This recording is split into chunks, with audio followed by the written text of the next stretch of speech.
Move. Second. Thank you. All in favor say aye. Aye. Any opposed? Not right now. Passes 5-0-0-0.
to reconvene to open session. I'll move it. Thank you. Second? I'll second. Thank you. All in favor say aye. Aye. Any opposed? Seeing none, motion passes 5-0-0.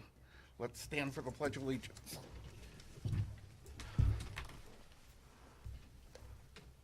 Ready, begin. I pledge allegiance to the flag of the United States of America and to the republic for which it stands, one nation, under God, indivisible, with liberty and justice for all. Yeah, you've got the chair where you got to move to one side so they can see you. No recognition today? Darn. I'll move the agenda. Oh, okay, thank you. I'll move the agenda. Second? I'll second it, too. Thank you. All in favor say aye. Aye. Any opposed? Hearing none, motion passes 5-0-0. Okay. Announcement of actions taken in closed session. We gave direction to administration on CSCA negotiations. No recognition. And STA. Did we? Okay, all right. And STA. No recognition. We have one person who's submitted a form to address the board. She's not here though. Yeah. So I just figured I've got the form, so this person's here. oh, next time. Okay. Well, having none of these, then we'll go on to the bargaining unit presentations. Mr. Dar? Anybody from CSCA? No. Board member comments. Steve? I guess I'm going first. New month, February. Is it February? It's February. Groundhog Day. And I scheduled a site visit early March with Eric. So if no more than one other board member wants to join me, 10:30, Spreckels Elementary. We'll see some instruction, and then we'll go over to Buena Vista and do the same. Sounds good. So if one of the board members want to join me, they can. We just can't have more than two more join me, so, or more than one more. That's all I got. Okay. Peter? I took a tour of BV today. I had a great time. Checked out the classrooms. Received 2 cards for my dad's passing. That was greatly appreciated. And just check out the cafeteria and just walked around the school. I will do Spreckels next Thursday. Are we getting him on the feed? Oh, sorry, you pressed the button. I was loud enough. Okay. Frank? No comment. I'll wait just a minute for this. We met with superintendent of schools from the county and had a really great meeting and anticipate lots of opportunities to work together with him. Absolutely. Yeah. Okay. Oral and written communications. I got a letter slightly scolding from the Monterey County Civil Grand Jury that says the Spreckels USD is required under California Penal Code, blah, blah, blah, to submit a response to the Monterey Civil Grand Jury report titled Excellence in Action, Monterey County Educational Response to COVID-19. And so I'm going to direct Dr. Torallo to go find out what that's about. And Either then, you need to resend it or do it. So Yeah. yeah. Look, I think we did too. We did that. I know. Yeah. So I would Happened respond with, check your mailbox. Sounds good. All right. I remember sending it too. So Yeah. Deneen, can you I happen hear to know me? the foreman, so we're good. All right. Okay, and then the other thing that all the board members have in front of them is a handout that the county superintendent brought. And the thing that we thought was most useful here is that there's a series of kind of navigations. If you look on, I don't know, whatever page this is, this chart. kind of says, who do I contact with a question, concern, or compliment for the district level?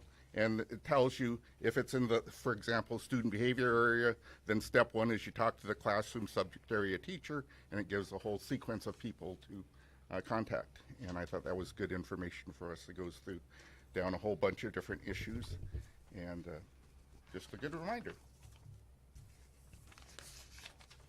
Okay. Superintendent's report. I want to start by thanking our community for being so understanding and working with us through the floods, and our staff, crisis manager. I mean, this is what we do now, right?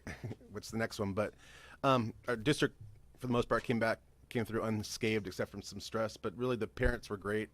Teachers were putting enrichment opportunities on their websites for kids that could access them. We understand that some families were caught in the evacuation, but thank you all and to the community.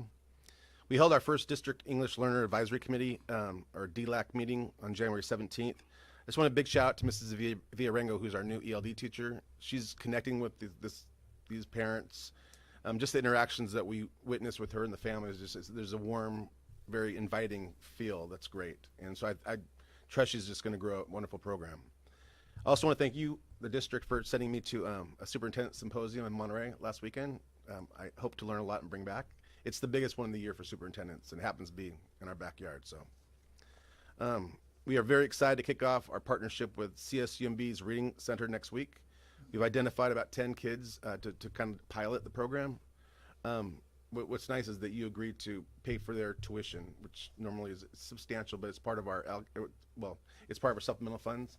And if it goes well, I think this is a program that can grow. So once we get some results back on those 10, we'll see where to go from that. And thank you again for putting us in touch with the man who runs it. Yeah.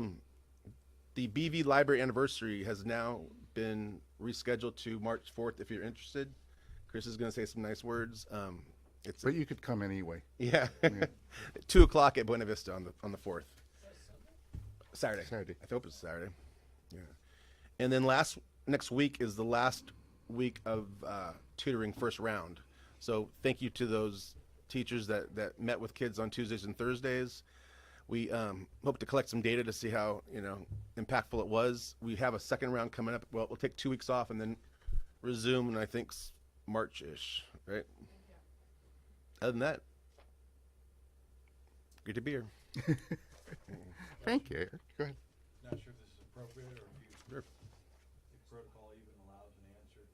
The 4 days that were missed due to the flood, Good question. are they going to be made up? When are they going to be made up? We file what's called a J13 waiver. It's for natural disasters, and because we were evacuated and federal and state emergencies were declared, we probably won't have to make them up.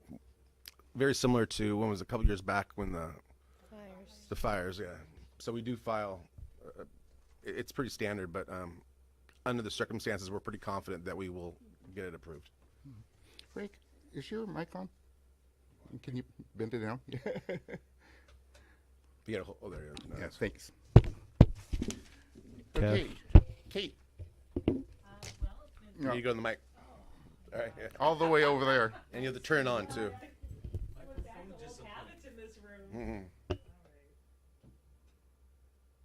Well, it's been pretty busy.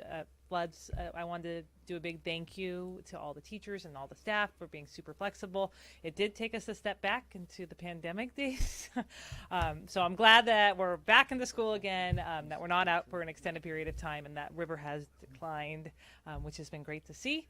We're about to hit an extremely busy time for Buena Vista. If you are an 8th grade parent, you are now being bombarded with Salinas High School registration and family nights and parent nights, and all of that happens in the next 2 weeks. And so we're also talking about our 8th grade field trip to Monterey, where they go see the Custom House and learn about the historical significance of Monterey for the state of California.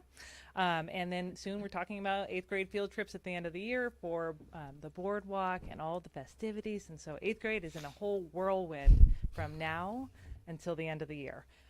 We just finished our progress reports, and all students sign their progress reports, so we're officially halfway through the trimester. With that, our sports teams are coming to an end right now. We have our basketball teams that are doing playoffs and championships next week. Our boys played Palma today. I don't know the scores yet, but it's been some close games, and our 7th grade girls are currently undefeated, so that's exciting. So we're shooting for a couple of banners in the gym because that's always exciting. So if you wanted to come down on Tuesday next week to see some playoff games, and then hopefully Thursday, we'll probably be hosting as well. So a lot going on at Buena Vista. Come visit anytime. Thank you. All right. Teresa?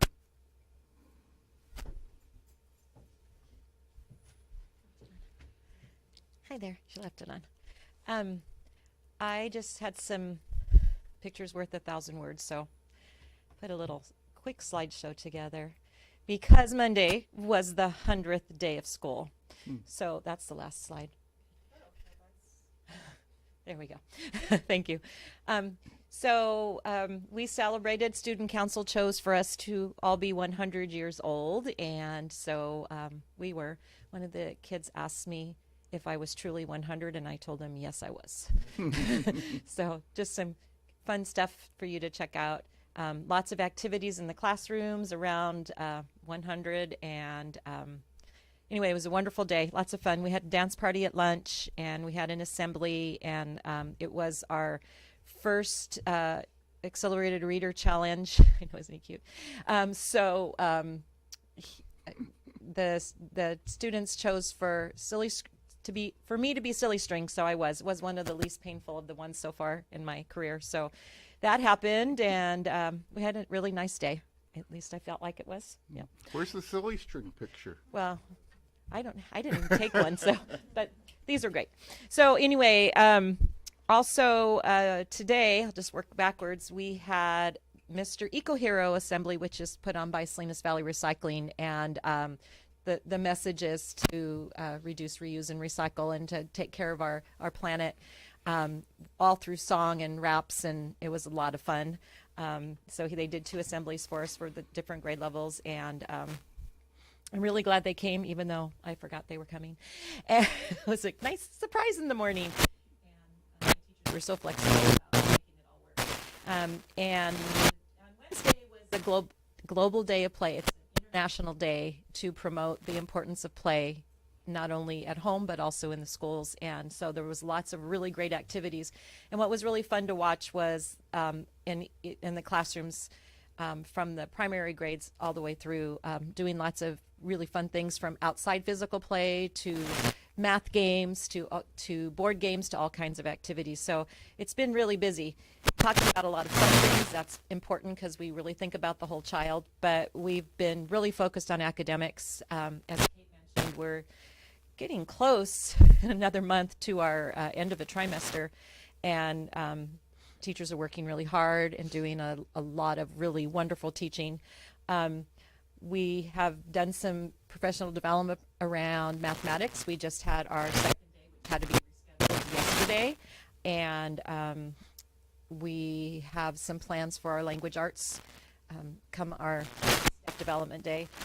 And we also did some work for the upper grades around our interim assessments, which prepares the kiddos for the state testing. And so those are going to be starting to happen in the classroom. And so there's a lot of work going on, a lot of focus, a lot of academics, and a lot of fun too.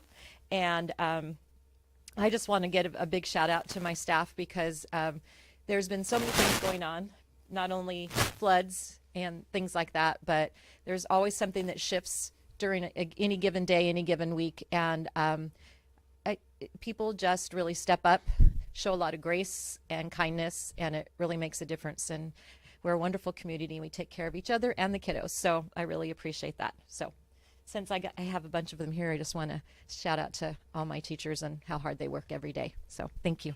Okay. Hey, Teresa, next time you have 100 days, when the kids come over to my house and they ask for clothes from olden times, you know, I don't know why they come to my house. You know?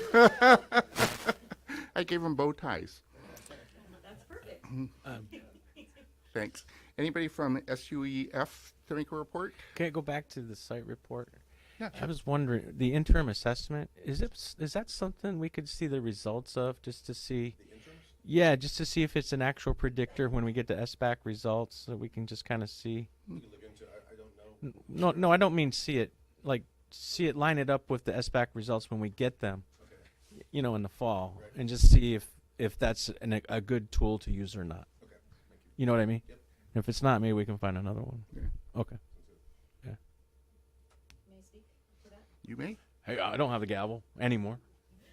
I want to just share that so that everybody understands. So the interim assessments mirror the tests that the state tests that the students take, and so not only is it the content of it, the mathematics behind it, or the reading behind it, it's also the kinds of questions that are asked, the directions that are given, and how you follow them, how you navigate through the technology. Simulates the testing Yeah. environment. Yeah. So it's very similar to what they're doing, and it comes from the state of California. So that there's a lot of good practice behind that, and it makes the kids more comfortable when they see the tests, because you know there's a lot of reading, and they'll see just a whole page of I have to read all of this, and they'll already be comfortable with it. And there's directions that'll be like, here's the direction, and then this is part A, and then you have to complete part A before you could do part B.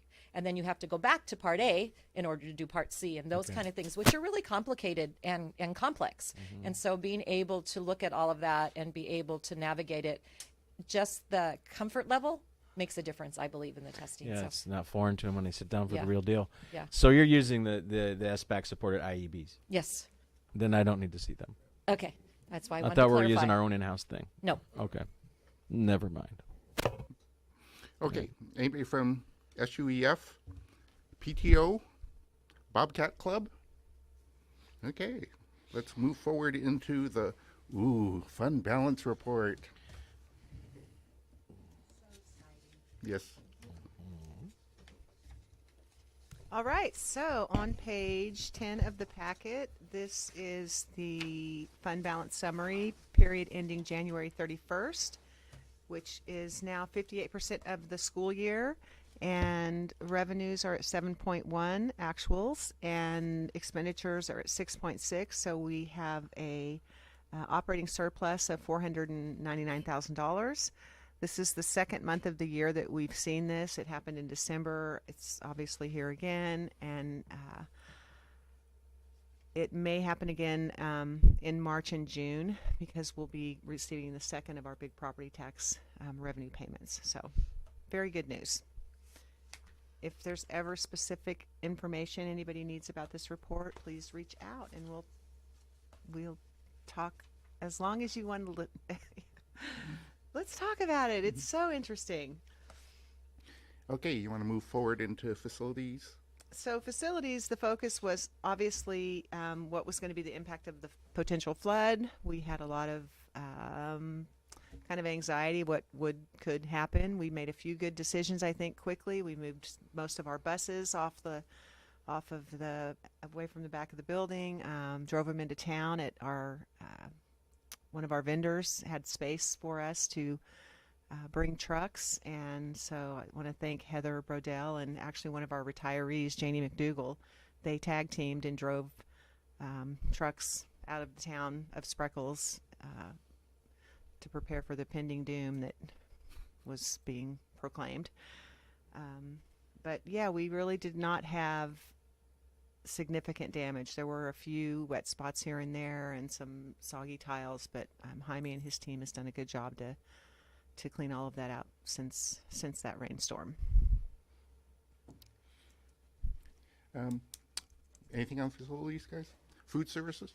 Food service has been going well. We're preparing now for the coming breaks. Unfortunately, our school calendar doesn't align perfectly with Salina City, who provides us the food, so we have to accommodate the days they're closed and be prepared for that. But the participation just continues to stay strong. I think you said 130 lunches and breakfasts at Buena Vista, which is about a third of your population. So it's going very well. Very well. Okay. Transportation? Transportation, we have a new bus driver, Fred Segura. Yay. If you're around campus and you happen to see him, we'll make sure that well, I don't know that you'll know who Fred is, but if maybe on a route, you might see him. But yes, we have successfully hired a bus driver. He's also doing the food service transportation, and it was a very long process, and we're just thrilled that we finally have a new bus driver. I think there's been a vacancy for going on 4 years. So this is great news. We are not going to change the routes currently. Heather has designed the routes using 3 drivers, and we're going to retain that through the end of the year to just kind of see how things go. But it just gives us so much flexibility. If a driver is sick, we have backup. We don't have to close down more routes. So yeah, thanks to HR and to Heather for all they went through.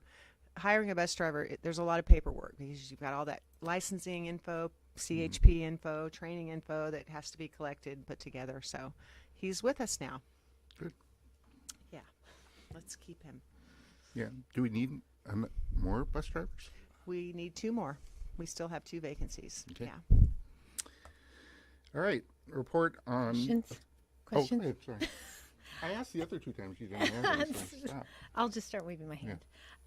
So I had a question about the food service. If we have any update on talks with the consultant about.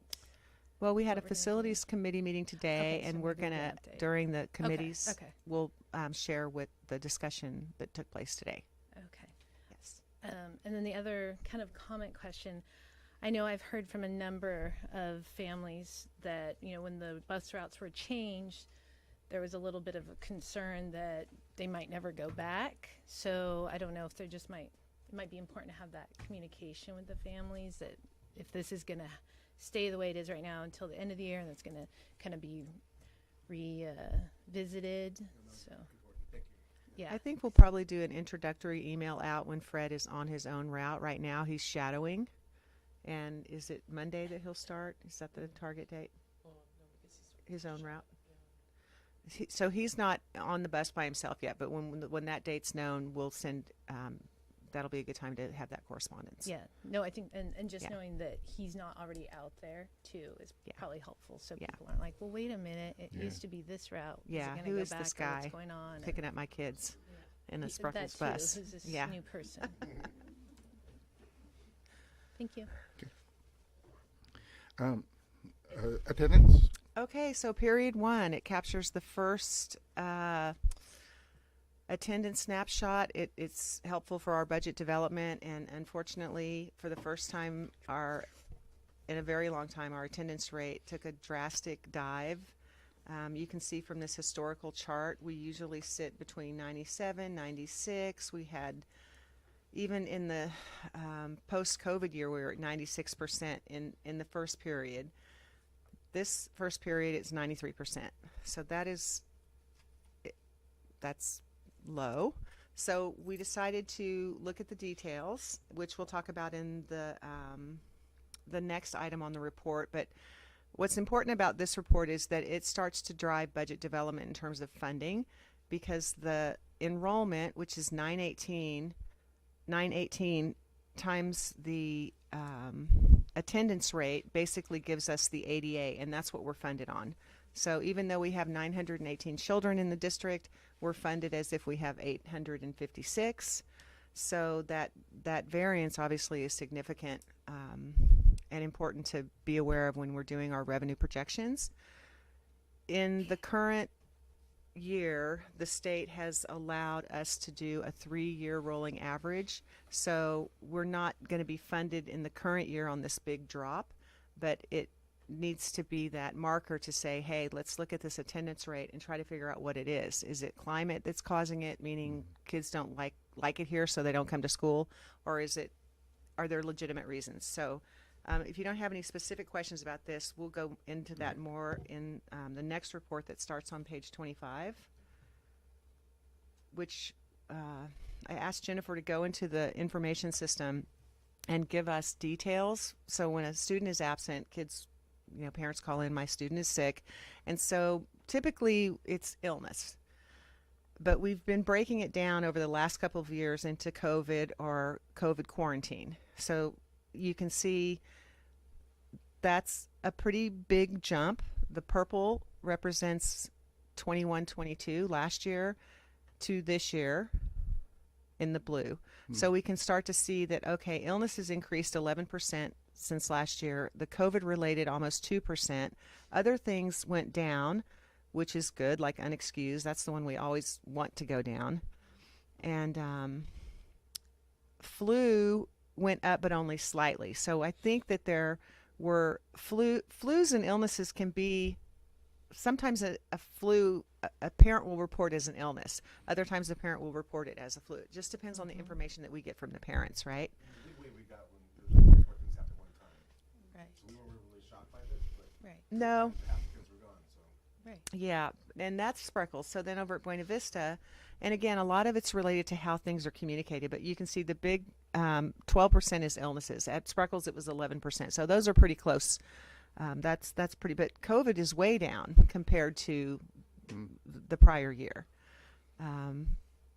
So yeah, I think what's important is that we as a team look at this and try to figure out like which ones are spiking. Is there a reason for it to be spiking? Like the illnesses and the flus, yeah, maybe that makes sense. These COVID quarantines, maybe those will go completely away. Hopefully, like this time next year, we won't even be tracking that. But 93% is pretty alarming, and we'll know soon because this report is due statewide. I think at the end of January, we had to submit to MCOE the first week of January. So when the statewide reports, and I don't know, Steve, maybe you've heard chatter, if there's these big drops in attendance outside of what they've done for the rolling averages. Enrollment's down 100K statewide. Well, the enrollment is That's a piece different of it. matter. This is about the kids we have matriculated, and there's a 93 attendance rate at the moment. Yeah. So what's and going on? and so I would ask, is that's concerning. Yeah. It's concerning because of loss of instruction, but also revenue, right? Which won't hurt us in the short term, but it could in the long term. I think this is something we need to focus on each board meeting until we have it resolved, that we drill down on what it is. I mean, if it was a wave of the flu, it was a wave of the flu. My curiosity is now satisfied. But 93 is not okay for this district, and we need to figure it out, report back what it is. I'd like to see that, and what actions are being taken to mitigate this, and hopefully P2 is a better number. Okay, please. Yeah. Yeah. And I understand, and you can't control that. And if that's the answer, that's the answer. But if it's something else, I'd like to know what it is and what we're doing about it. Yeah. Okay. So let's just put this on the agenda for the foreseeable. Keep it future. rolling for a little while, Yeah. like through P2, Yeah. which is April. So. Definitely. Okay. Just a follow-up going off of what Steve was saying. Have we drilled down to look at if it's a certain number or percentage of students that are reflecting a certain number or percentage of the absences? Like, do we have a issue with chronic absenteeism with That's a not- number I of mean, so students? Our chronic absenteeism rate's actually down. So this is more, it's not just a small group. We could bring that data back, but on first glance, I compared our chronic absenteeism rate when the dashboard came out last year was high. So I looked at where we were at this year, it was much lower. So that means it's not just 5% of our kids. It seems like A lot of the kids illnesses came sick. were, maybe the teachers can kind of nod, but it was 8, 9, 10 kids in class every once in a while. So we can Yeah, find that I out mean, later. there was a lot going around. Yeah, I Yeah. mean, people were ill for sure. Yeah, but I think it was more across the board.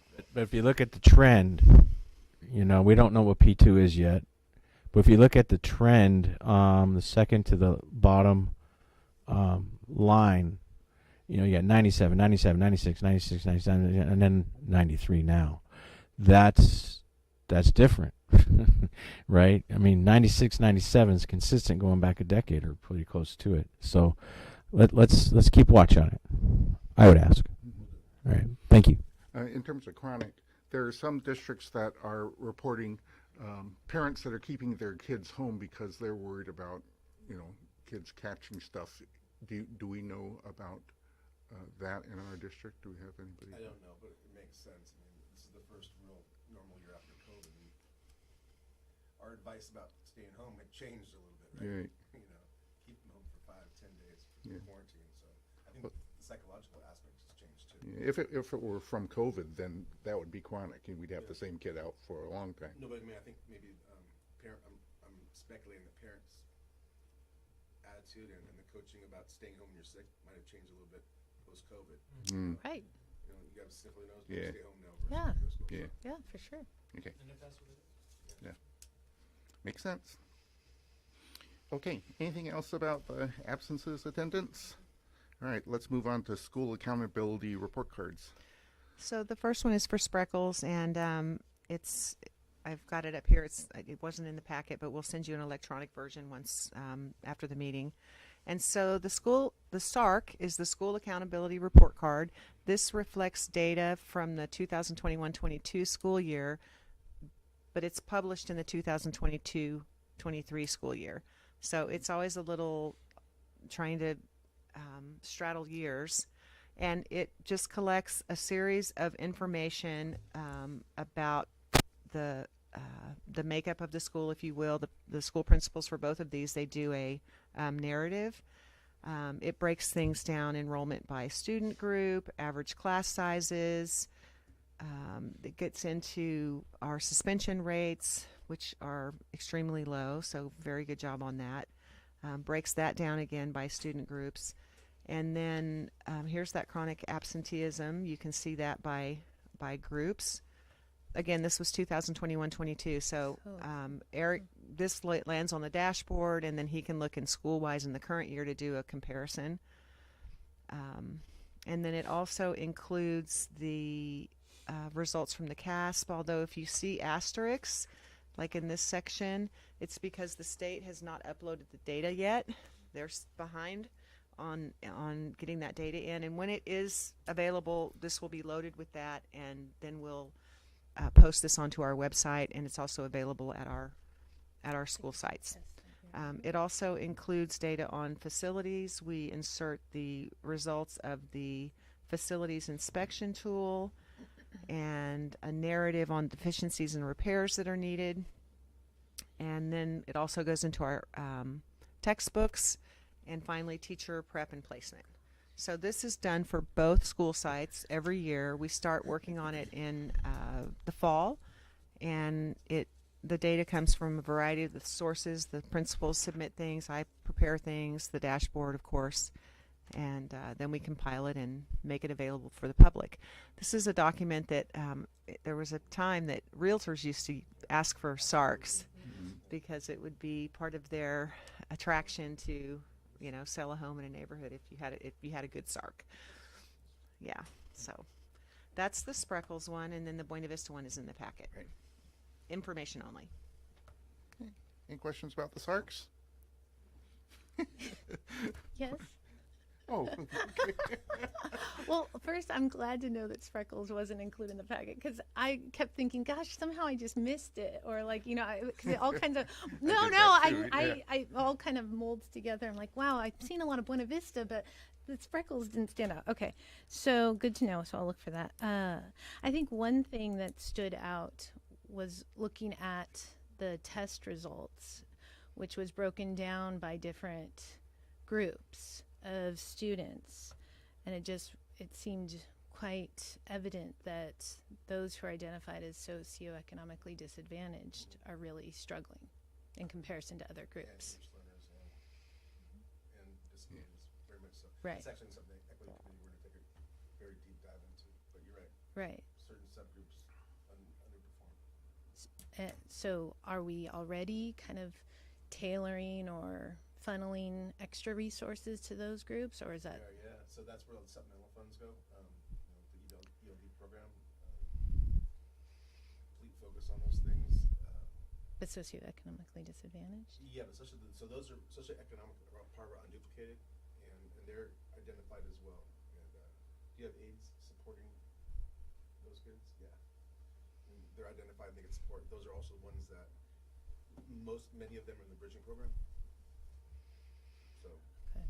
but we did a comparison of our bridging program, breaking it down by how many English learners are in there, how many are duplicated. So yes, sadly, sometimes kids have more obstacles than others and they do underperform, but we are focusing on them.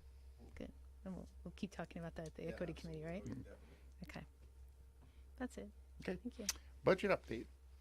So the first part of the packet, page 43 to 58, is just I'm sharing with you the first pass of the governor's proposal with the summation from both the Monterey County Office of Ed, School Services, and then CSBA president. She did a quick narrative. This has just been a couple of weeks since it's been released. Just yesterday, the actual trailer bills were released, which is another 100 pages to move through that speaks to some of the specifics of the governor's budget.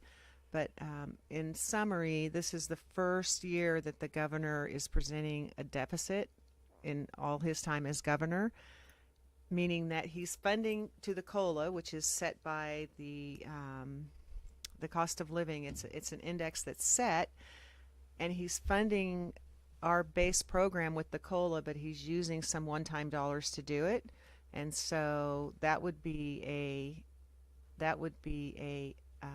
criteria and standards that it would be marked as unmet if we tried to do that. Like the school board would not ever want to fund ongoing programs with one-time money. So it's a little interesting to see the justification behind it, even though we have this fantastic rainy day reserve at the state level. So there's going to be a lot of negotiations going on between now and May, but what we know now gives us the first set of assumptions for us to build our budget on, and I have that information on item 8 of the agenda. Steve, any updates from you? No? On this? Yeah. He's put a little, just a shade over 8% COLA into the budget for next school year. If he gets his way and it sticks, that's going to be a good year. We're not, get that attendance grade up. Yeah. Sorry. No. Go. Well, it's not just that, it's I know. that is, but It all goes together. yeah, All part of the yeah, wrap. yeah. We'll see what the legislature does with it and all the negotiations and all the lobbyists. I just asked because I know you're right in the middle of all of this. I so. happen to be. Any updates? Okay. Veronica, budget, calendar, guidelines, etc. So the first item is just the calendar, and I just present this to show you what you'll see over the coming months in terms of the presentations that we make related to the budget development. It's a guide sheet for me as well to know the timelines for which we have to meet things. There's nothing different about this than prior years. The next item is the guidelines, and there's something quite different about this that I'm hoping we can have a discussion about. And guidelines are not a board bylaw. It's not, an actionable. It's a guideline, so you can direct us to change guidelines. But the topic I'd like to discuss is item 8 that addresses the general fund reserve for economic uncertainty.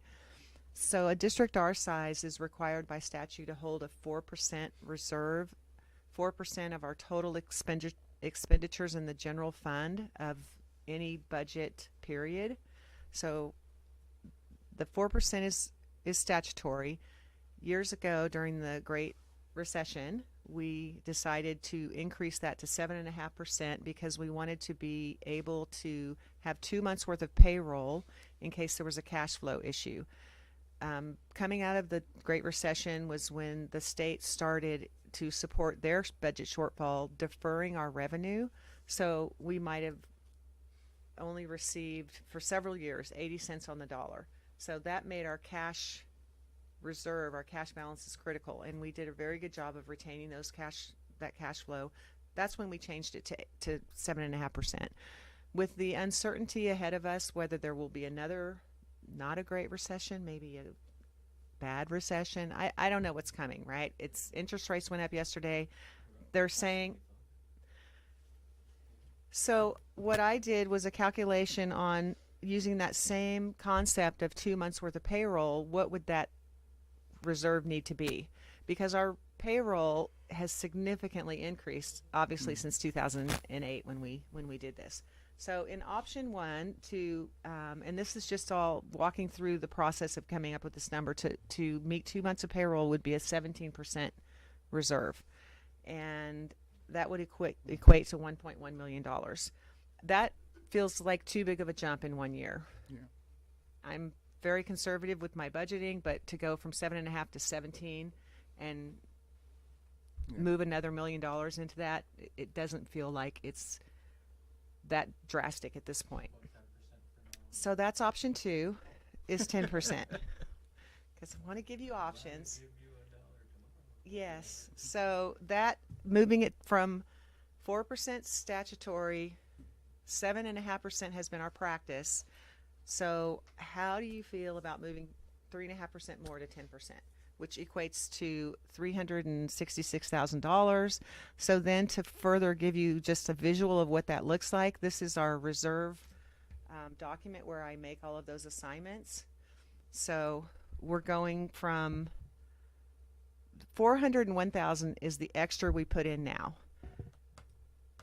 In this column over here, the third column over, the 401 sits, and then this is the increase. This is option 2, increasing to 10%. I'm asking for 366,000. I think moving the reserve to 10% would be prudent for now. Certainly 17 would be tough to swallow. Yeah. Okay. I think it's prudent. I have a question. So you can see where the way that this is just the way that I have made those assignments of the reserve. Some of these things are dynamic and they change as the situation changes, but we take what's not being programmatically obligated and then we break down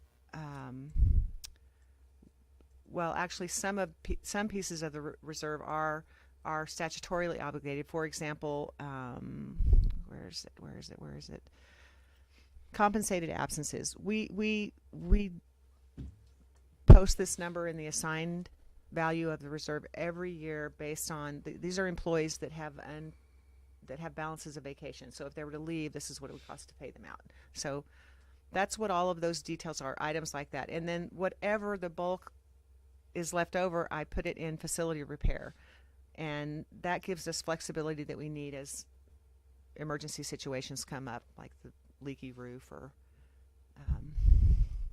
so that's where you see by moving this to 366, it goes from 271 at our current reserve to 2.4. I think staff is looking for direction on changing the reserve from 7.5 to 10. Right. I'm okay with it. Yeah. So what you're saying, though, is that we meet all of our programmatic responsibilities, commitments, obligations currently, and we could still make that change in our reserve. Correct. And we would have that cushion, if you will, of if there was some catastrophe, we would have 30 days to go find some cash if we were short for payroll. Which even I don't believe that's where we're headed. I've heard no rumors that the state's going to start deferring revenue again. Right. That's the risk, right? If the state can't meet its obligations, it's going to say you still get your 8.5% COLA, but you just don't get it this year. We're going to give it to you in 15 months. And that's fine. If you have a big cash reserve, you can cover. Yeah. Well, that seems prudent to me too. What's the mechanism for this, Steve? Do we need to come back and make a motion to have them make this adjustment in their Remember, calculations? the guidelines are something that we can adjust. It's not a bylaw. It's not a policy. Our current guideline is 7.5%. I guess we could make it actionable in the next meeting. That way staff knows how to build that budget. It just would feel better to me to have some kind of a formal Action. Yeah. So Okay. let's take the Wait, budget can I ask a guidelines and question? make it actionable in the next meeting to change the reserve. I'm just figuring out mechanics. Okay. So any more discussion about moving to a 10%? Yeah, I want to ask a question. So, and I didn't look at this month's financials specifically for this, but I looked at what we had submitted to MCOE and got the letter of approval. So I think that was dated October, the end of October. And it looked like we had 39% reserves. Mm-hmm. And it's probably gone up because this month. Well, that's a combination of the reserve we put ourselves plus the assigned things Right. on that list of stuff. Right. So it's not as if right now we are only holding 7.5%. Absolutely. Right, right. Absolutely. The 39% includes all of these things together. Yeah. The 39 is really you start at, and the letter, are you referencing the letter that's in the board packet Right. tonight? First Okay, interim, so that was first interim, which isn't Right, so it's a quite little this one, dated. so it's a little different. But the 39% represents the beginning balance, 5.4. And I all wish I had a the other pointer. stuff of one-time money and reserves. The beginning balance, the current year revenues minus the expenditures minus restricted dollars that we can only spend on those things, giving us this 5.4. And that's where that 39% comes from. Not the 476, which is the 4%, or the 401,000 that's the extra 3.5%. The total after obligations restricted is 4.5. And when county does their review, they look at the unrestricted balance of reserves and calculate that against our total revenues, which is where they get that 39. I'm sorry, total expenditures, which is where the 39% comes from. So since we are actually holding more than the 10 or even the 17% in reserves, because they're not, I mean, they're allocated, but they're sitting, if we were to think of them in a bank account, right? So what is the benefit of increasing our then guidance for the reserves, which would then lock that amount that we couldn't go into, which we're not close to going into, because we've got cash theoretically. So I would look at, for example, if you have to have 476,000, that is what's left after the even though it starts at the 4.5 million. These items all represent things within the reserve that have, some of them are actually contracted, committed, whatever word you like, they're going to be spent on that. Others are unknowns, but we think it's going to happen. Like this potential litigation, for example, that $104,000. The majority of that has happened, but maybe 20,000 of it is still unknown. But we haven't closed this year, so it's not showing in the budgeted expenditures. Three of you are well versed with the potential litigation piece, right? So, Stephanie, I think the amount that's not committed to anything is where I drop it into this facilities repair, the 2.7. These other things really are things that they might not be happening right today, but there is a plan and an intent for them to happen. Yep. So you use Steve's term, encumbered. I mean, they are Accounted planned, for. you know, like, and don't get into the financial. I'm 'cause sorry. accountants use Yeah, you're right. different language for this, but this Okay. is money that's kind of put aside for specific purposes. And what she's trying to do is she's trying to say, right now we have 7.5 put aside for salaries and contract, and that's not going to cover 2 months. And so she wants to put a little bit more. In order to do that properly, we'd have to take 17%. That's too big a jump, but can we take it to 10%? And just kind of give us a little bit more buffer. And then when we build the budget for the year after next, maybe we don't need to maybe we don't need to increase it to something between 10 and 17 or 17. Maybe we can go back to 7.5. Who knows? But what the CBO is suggesting is that we put a little more away because the governor's budget expressed some uncertainty. Yeah. We don't know if that's real or not. We don't have a time machine. But I'm okay with moving it to 10%. Yeah. And I am too, but I want to do it in a formal way. So let's do it bring next back meeting. an actionable item so that we can take a look at how this really will affect us long term, and do it at 10%. But let's not do it at 17%. And then we All can. one jump, that's for yeah. sure. Okay, I'll bring it back as an action, and let me do assumptions real quick because this'll. All right, so we're at 918 on enrollment. Average daily attendance, you see here I use a number of 900, whereas when we looked at that P1 report, it was 856. This is the rolling average that we get to use based on the state's guidance. So that's wonderful this year. So the dollar change with the big fat cola is $287 per ADA, bringing in an additional $423,000. So out of that $423,000, if we just have status quo hiring, we will need to pick up $125,000 in step and column, 69, almost 70 in statutories. The CPI, which is again an actuarial number, the increase to goods and services based on the state of the economy at 67,000. So by the time all that new $400,000 is here, we're left with 160,000 for programmatic augmentation if we so choose. And you can just see what is left after we go through that reserve. And in this scenario, I showed it with the 10% proposed, which means that again there's 160,000 to substantiate.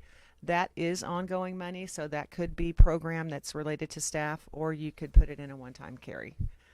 So first round of budget assumptions. This will be refined as we get more information. Well, that's exciting. Questions? Okay. Okay. All right, so you bring that back as an actionable item for us Correct. next time. Yeah. Okay, thank you. Monterey County Office of Ed Reviewer, is that what you just showed us? That was the letter that Stephanie was referencing, and there's that 39% information only, just to say that they agreed with the financials that we present, and that we will be able to meet our obligations in the current and 2 subsequent years. Always nice to know. Okay, technology systems audit consideration. This one is going to be presented to you by Brianna, our tech director. Oh, she Gonna just come stood around up. from the back and stand at the mic. Hi. Okay, so this is just 2 separate audits that I would like to bring to the board that I'm going to talk a little bit about. One of them is the Google for Education audit. So we are a Google district. We have Google Workspace. Our students and our staff use Google, right, for all their stuff. Students are on Chromebooks. So in order to manage all of that, there's a Google admin console, which has over 1,000 settings. These settings have to do with what grade levels have access to Google Docs, Google Forms, Google Chat. Has to do with email filtering, like we block certain senders, or we can set up certain rules to stop phishing attempts right before they come and hit our email inboxes. So this audit, it comes from CDW's Amplified IT. They will take a look over a 3 to 6 week period. They will take a look at our Google Admin Console, and they will provide a report recommending changes, like maybe we should change the way we're filtering things. Maybe we should change the way we have our students set up. There's often we're linking our Google account to like curriculum or outside vendors in order to provide single sign-on. Maybe there's some of those that we shouldn't be doing. And so part of this is that with just me and Ryan, over 1,000 settings, I can't possibly go through and take a look at, right? I'm not an expert in everything technology. And so I would like to be able to do this to get this roadmap so that I can ensure security and compliance and different things within our Google admin workspace. Okay, and then the second thing is separate from Google, right? That is just Google, that's Chromebooks and our Gmail and all of those things. The AMS security audit is more about our network security and safety. So I met with these folks over at a conference. They're local, they're out in Santa Cruz. And so they will come in similar to Google, and they will do an audit of things like our firewall settings, our wireless access, our server upgrade, right? So for example, our server upgrade is something that's in Measure B, one of the things that was recommended for us to upgrade. And I had been reaching out to a few vendors, and one of them was sending me a quote for over $100,000 for a new server. So I reached out to the guys at the county And they were like, no, no, no, you don't need anything like this, right? And so this security audit is going to help look at what we have on our servers, what we might need so that we're not overspending. They're going to help look at our endpoint security, which is the security on our staff devices, and then multi-factor, which is coming down the line. It's going to be required for lots of schools for our cybersecurity insurance.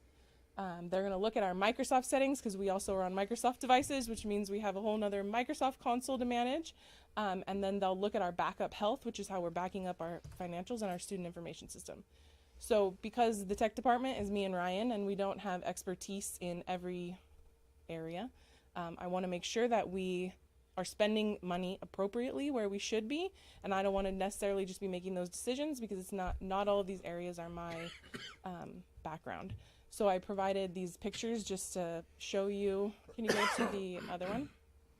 Just visuals can be helpful, right? So we're that little bubble, the infrastructure and the inside. We have identity and access. So that's our Microsoft logins and our Google logins. So that's how people access our devices. Then from there, we have our endpoints, which is the devices they're actually using to log into that have to be secure. Then we have our network, which is how we're getting onto the internet. Then we have the cloud, which is where we're storing a lot of things. And so you can see that this layered, right? This layer that we're working with, there's lots of ways for an intruder to get in. And so one of the big issues right now in education is cybersecurity. We just saw Hartnell hacked in January. They're still not back up and running, and they've now had to pay a lot of more money to rebuild their system.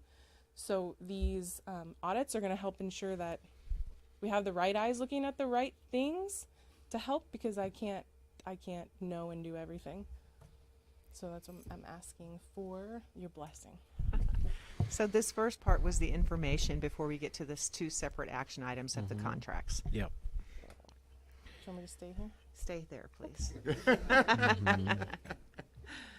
Well, I will say this, Yeah. if that's okay, is the Hartnell example. LAUSD is even worse. You don't want to deal with this after you've been, attacked. It is terrible. So districts are on notice, and cybersecurity insurance is requiring it now to get your house in order so that you don't get attacked. And logging onto our devices might become a little more cumbersome in the future. Going to need a two Multi-factor. MFA? Yeah. Not a Master's of Fine Arts. MFA. Right. MFA. That's right. MFA. All right. I've used that joke too many times recently. We need to make sure we have that as soon as possible, because we don't want to find out we are too late. Yeah. Okay. There. I'll get off my soapbox on this. Yeah, I'll wait till they go through the whole quote. Okay, let's get into the motions. Yeah. Okay. Yeah. So, ready to move into the motions? Yes. Well. Okay. So Sure. I need a motion for the to approve the amplified IT audit. Blah blah blah. I'll That's move the it. first one. There's a motion. Second it. Thank you. Okay. So my question on this is, how often do we have to do this audit? This audit we wouldn't have to do again. So they're going to provide a big roadmap of all of our settings and all the recommendations that they think we should make. And then I would make those adjustments, and then I would also have that roadmap to go back and look to. There are some districts, I think, that do this every 3 to 5 years just because Google's privacy and different settings within their change, and I do get a weekly email from them of different updates, but being that we are so small and there's so much involved in tech, it is hard to do on my own. Yeah. So, but as long as we stay in a Google environment with all of the Chromebooks and all of that kind of thing. Every 3 to 5 years. Yeah, I would say. Yeah. Okay, that makes sense. Any other questions about the Google Workspace? I don't have any. Okay, we ready to vote? Yep. All in favor, say aye. Aye. Any opposed, say nay. Okay, the motion passes 5-0-0. Now let's get a motion to approve the AMS net network assessment. I too will move that. Second? I'll second it. Thank you. Okay, and again, Yeah, similarly, 3 to 5 years. This audit, they're going to provide us with they're going to help me develop, after we look at everything, a roadmap, a 1, 3, and 5 year plan to move forward. So part of this is, that Measure B money is infrastructure money, and a lot of that is updating different technology things that were put in then. With what is left, it's not possible to update everything that needs to be updated. So what is biggest priority to use that on, right? And then what needs to be planned out in following budgets. Yeah, and I just wanted to make sure, I think you said it, that this also includes the Microsoft console. Yes. Yeah. Any other questions? I have no questions. I wasn't looking at you. Okay. Oh, sorry. No. All right. All in favor say aye. Aye. Any opposed say nay. Motion passes 5-0-0. Okay, now I need a motion. Motion to adjourn to public hearing. Okay, second. I'll second that too. Thank you. All in favor say aye. Aye. Motion passes 5-0-0. We are now in public hearing to talk about the tentative agreement for the bargaining unit. Gonna say anything about it? Well, if there's anybody from the public that wants to say anything. and If then- someone's running to the podium, we need to let them speak. Yeah. Okay. So then you can just close out. Okay, seeing no one running to the podium, motion to adjourn from public hearing. It's your opportunity to use the gavel, Chris. Second. All in favor say aye. Aye. Okay, motion passes 5-0-0. Okay, now, motion to approve the major provisions of the tentative agreement. I'll move that. Second. I'll second that one. Thank you. Okay, So this is the tentative agreement we reached with the classified bargaining unit for their 8.5% on schedule salary increase and a $2,500 per FTE off schedule payment. And this first page is the county's review of the calculation that I did saying that we could afford to do this. You go through a multiple of steps to show what it costs, Rigorous steps. how you can pay for it in both the current and 2 subsequent years. So the county blessed they just agree. They don't approve or disapprove, but they Agree that we can afford it. review Yeah. and determine. So here it is. We should be able to meet our financial obligations in the current and satisfy its multi-year financial commitments. any questions from the board? You looking at me this time? What's that? What? I said any questions from the board? Nope. Okay. All in favor say aye. Aye. Any opposed? Motion passes 5-0-0. Motion to approve resolution, my thing's lined out, 23/13 per the major provisions of the tentative agreement. Motion? I'll move. Second? I guess I'll do it again. Thank you. Only if it feels right. This is just the transactional record of the budget revision that we made in the preceding document to pay for the tentative agreement. Any questions? All in favor say aye. Roll call vote. Roll call vote. Oh, yeah, you're right. Gotcha. Roll call vote. Frank? Aye. I vote aye. Steve? Aye. Stephanie? Aye. Peter? Aye. Motion passes 5-0-0. Okay, motion to approve the 2022-23 confidential management, including superintendent salary schedules. I'll move it. Second? I'll second it. Veronica? This is the salary schedule for the confidential staff and the management staff, which is the an increase to the salary schedule of 8.5%. It's similar to the other bargaining units. We did not do the off-schedule money for this team, but the 8.5% is certainly greatly appreciated. Any questions? All in favor say aye. Aye. Any opposed? Motion passes 5-0-0. And now, moving on to the motion, we need a motion to approve by roll call vote, the resolution cafeteria fund transfer. I'll move it. Second. Thank you. Hey, we have lots of All people right. seconding. Throwing me Frank's in the off. scorebook. I got it. This is the budget transfer to move cash into the child nutrition, also known as cafeteria fund, from the general fund to pay for our food service program, as it generates no revenue of its own. We don't sell any food. Lunch is free for everyone. So although we're not paying for the food, we pay staff to serve the food. Okay, roll You'll call. see this a couple times a year. Any questions? Roll call vote. Frank?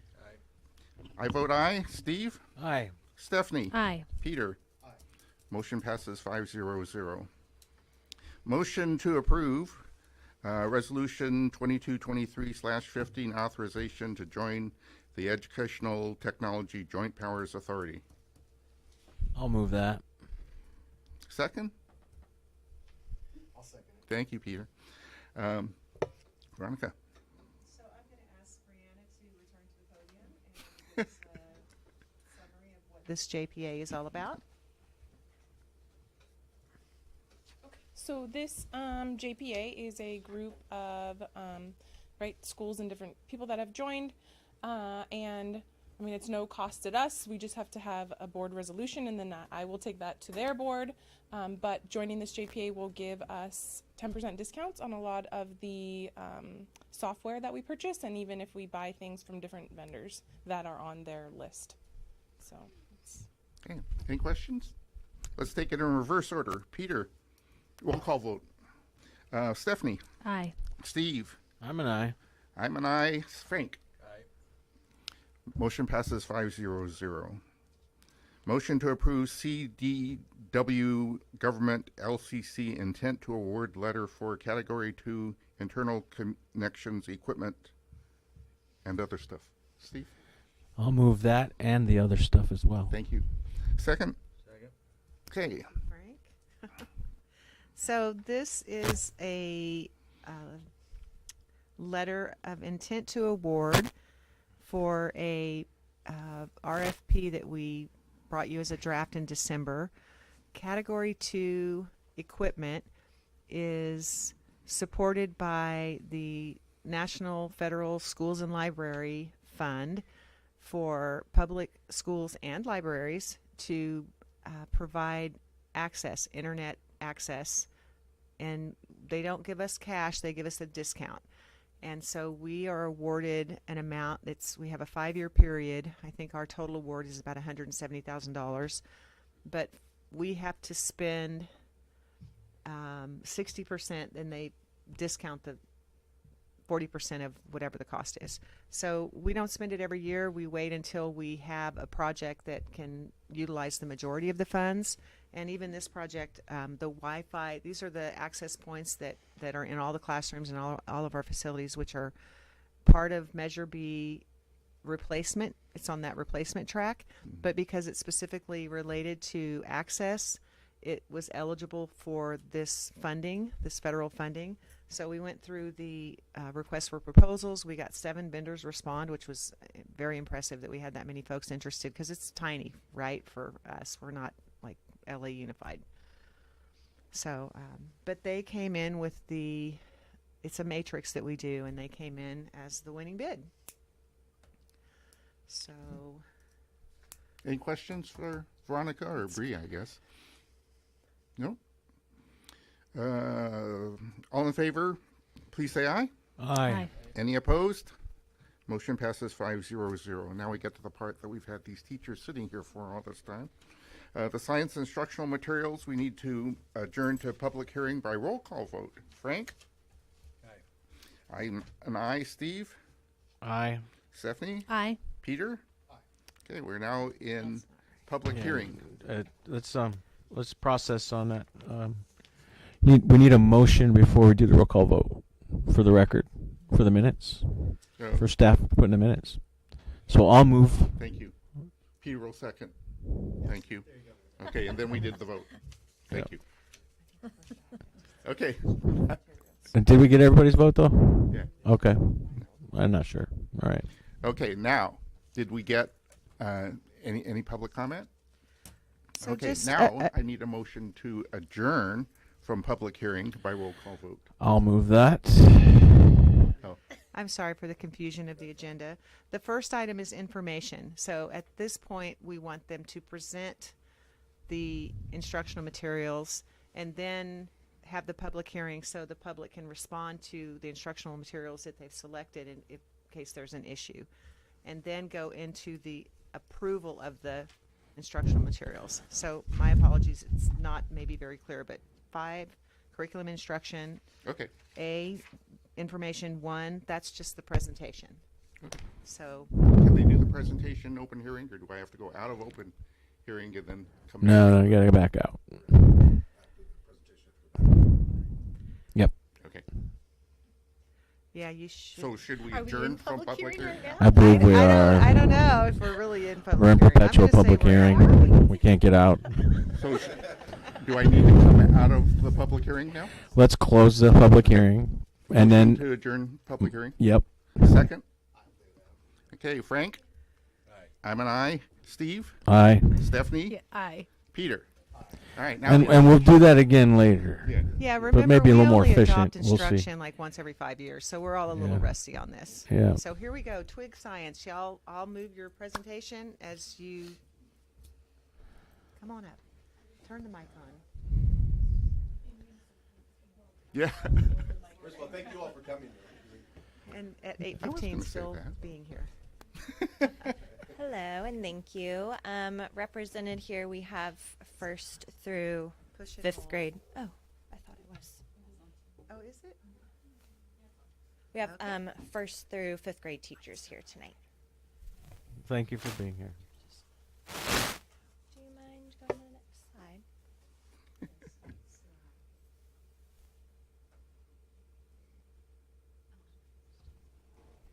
So when we were looking at all the different options, for a long time we looked at options.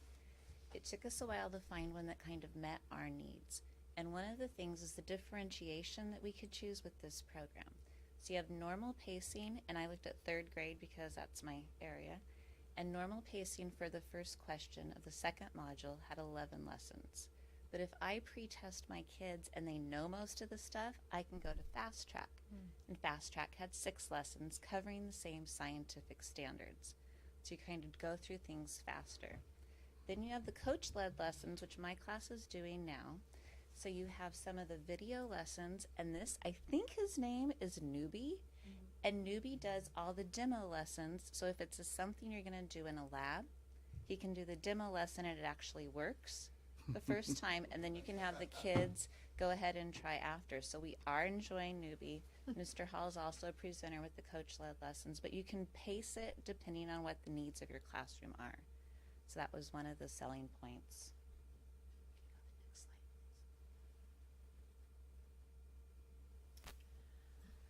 With this curriculum, they also touch on those 5 soft C's, right? Those real life skills that we want students to have when they become adults and they're in their jobs. So they're hitting critical thinking, communication, collaboration, citizenship, taking ownership of their work, and creativity. So if you were to walk into any of our classrooms during science, you would see these 21st century skills being utilized.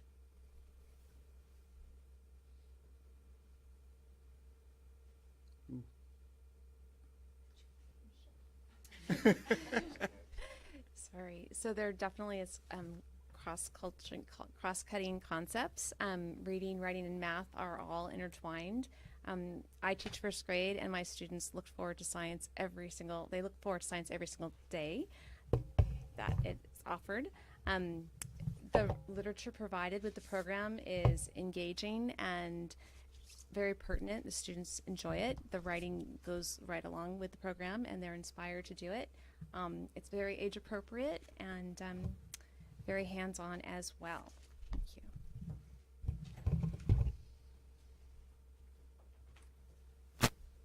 And one of the things that we were really looking for was resources that are engaging and keeps the kids interested in what we are doing. So this program has phenomena videos where they show, it's like we're doing Yellowstone, we're studying Yellowstone right now, so they have these really high quality videos that the kids are interested in, showing all these different animals in Yellowstone, and one thing that's really great is I have 2 deaf students, and all the videos have closed captions. So like little things like that make it just so much easier to work with. There are also charts that are easy to follow. They're available for teachers. We don't have to do a ton of prep. And then they have these really great interactives. In our previous module, we were doing water conservation. So they had this website that you went to, and you could click on all the different items in a house, and it told you how much water you could save by changing to a faucet aerator, and it cost you $5. And the kids had to come up with a budget and try to save a certain amount of water. And it's just, the whole program is really relevant to what we are experiencing in the real world, and the kids enjoy it. You were doing water conservation during the flood? Before the flood. All right, so one of the things that we really liked was all the hands-on activities that bring stuff from being just abstract concepts into something into their hands. And the multimedia materials are really impressive. It's Hollywood level animations and videos. So the modules are broken up into driving questions, and each driving question has its own hook, and it really pulls the kids in. And the relevant real-world examples, she told you about water conservation, which is, since we're in California, it's something that affects us. And recently we were studying earthquake safety. And since we had an earthquake at school this year, the kids really bought into it, and it's just awesome. Okay. Earthquake or That's all.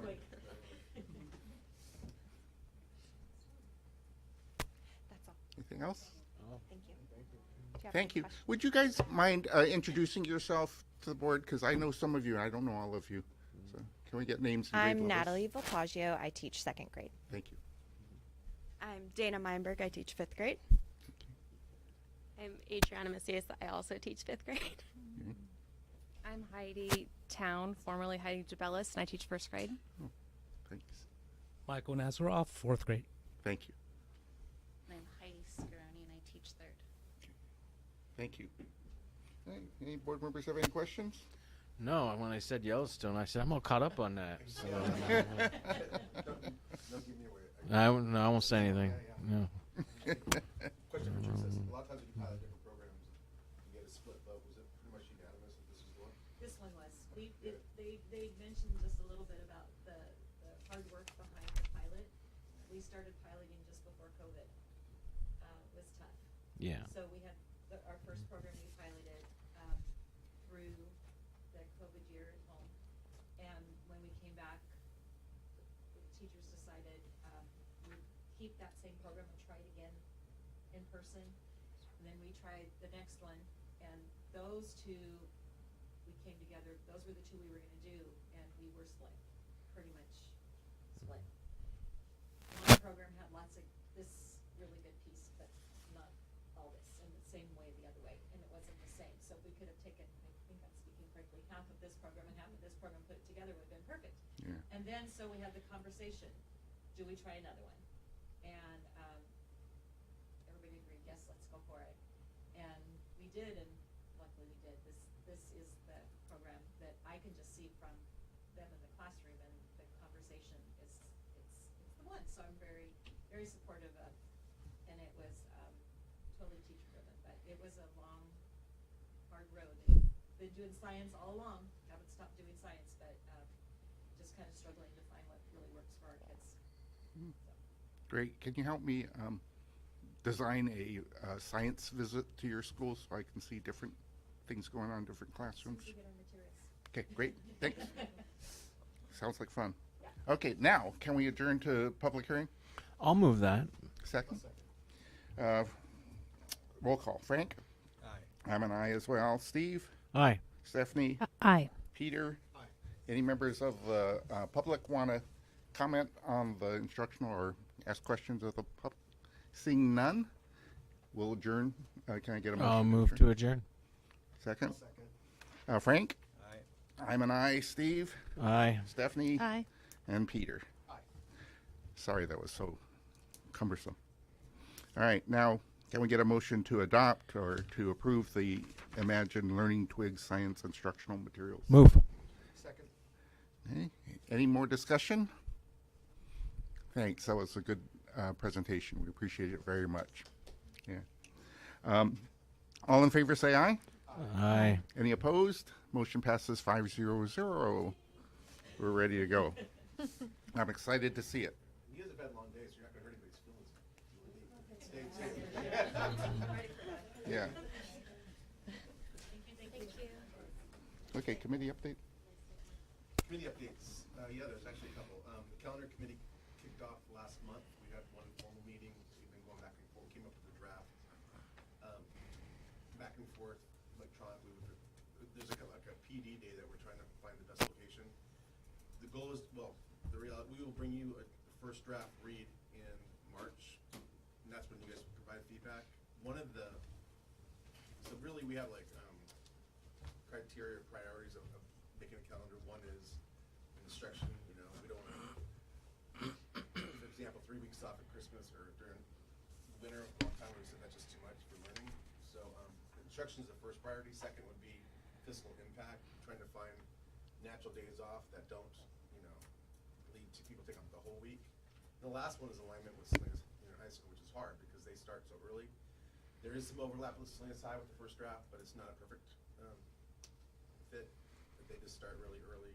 They take 3 weeks off at winter. They don't have the February break. So we'll bring you back something that I think aligns well, but not perfectly. And from there, you'll give us direction. And then what happens is then we'll go back to the committee and have one last read for you to approve. So you'll see it twice. In equity, I was able to connect with our last equity committee meeting, the one that we were going to actually apply this equity tool to test scores and things like that, was canceled because not the floods, but it was Something else, but yeah, but it was, I can't remember. But the teachers were out. We had subs, and we couldn't pull it off. So we tabled that. But today I sent out 3 new dates, and I think we'll find one that hopefully 90% of the committee could meet. And from there, we will take our next steps. We had our facility committee today. Frank is your representative, and it was great. So the first thing we did really was talk about the role, which is bringing recommendations to you. And then we talked about goal 5, the 5 different actions there, and how the committee will kind of help go through each action with the goal of the final presentation to you in the spring. And we talked specifically about 2 programs, our food service program, and we kind of gave a history of what we've done for the last 10 years, why we even talked about being self-operating, and our current program. We will bring back a recommendation, but I will kind of give it away that our current program, and we brought in some, not consultants, but we asked the people that deliver it for their feedback, and it was very positive what we have. So more than likely you're going to get a recommendation to stay with the status quo. That's coming in March because it's not on the agenda. We also talked about bringing in California Financial Services. They're the group that walked us through 2 bonds. Because when we get down to the survey, you know, we will have maintenance priorities, for example, in the schools that I think you know, we can, with our reserve, you guys can go ahead and stamp, but we do want to bring in the stakeholder survey for larger projects. So maybe, you know, replacing portables, the cafeteria has been mentioned, things that of a larger nature that will cost more. And so CFS, we will recommend more than likely that, we will recommend formally that we bring them in to meet with the group and also give us a scope of work and a proposal. And then from there, based on the results, then we decide whether we want to enter in that work agreement. Is that right? Frank, did I miss anything? No, you got it all. Summarize. That's what happened today. Okay. Question? Continue. Any more? Oh, no, those are the committee. Okay. I'm sorry. Oh, yes, and then there was a request for a schedule of committees. So this is, again, it's subject to change. I did it strategically about when conversations should happen. For example, the calendar committee picks up in February, then March. And the other ones are kind of sprinkled in. Any questions about? Are safety and wellness board committees? Safety is a good yes. Not- Do we have anybody on safety? No, committee? it's not. They're not board designated Oh, no, I'm committees. sorry, no, No. they're District committees. district committees. Okay. And where's the one that I didn't, DLAC? That's DLAC? the district English language. Oh, Advisory got it. Committee that Okay. I mentioned we met earlier. Okay. Any questions? I do. I'm sorry. You jumped. You were ready for me too quickly. I hadn't fully formed it. You mentioned that the staff had really good feedback about the food delivery Yes. system and the process. Have we surveyed or gathered feedback from families or from the students themselves about Actually, the food? Anecdotal from the students. The person that provided has been asking kids about it. I think they even asked some of the board members' children about how the food is. And so parents know, but the people that are actually utilizing the program, it's been real positive. And the food quality was never an issue. You know, the kids get 3 choices. Yep. It's fresh. In addition, there's kind of fresh fruit. It was really about, do we want to go to that next level, bring in a director of, food service, have to, create contracts with the growers and all these people, and it was like, for what purpose? The first question is it broken? It's not. It's better than it's ever been. It's feeding more kids than it's ever fed, and it's in a very efficient way. The reason we started this conversation is that Salina City, that we contract with a couple of years ago, kind of gave us the feeling or the hint that our relation was going to sever, and it was really about us not being able to pick up. They were short staffed, so it was really about us figuring out a way to pick up the food, which we did with the box truck. Right. And now that we have that, I asked the person, it was Carrie Gomez, who I really think she gave a lot of input. She and Veronica, we reached out to them and said, hey, are we good? And they said, we're very good. Okay. So we are. partner, and Washington is now partnering with them. So that could be long term. Yes, there's no indication it wouldn't be exactly. That's big And change. I would love to have, bring a board member to lunch, because it's actually very good. Choice of It's been years since I've had a macaroni and lunch. cheese, a salad, or a salami sandwich. It's for students only. Sorry. Universally free for students only. It's for students only. I'll buy you lunch. We don't sell Okay, lunches. anything else on the committees? That's for the record. Okay, board protocols review. Guys have had a chance to look at those. It's been in the agenda now twice, or in the packet twice. Anything there that raised flags for you, things that we ought to address? Nope.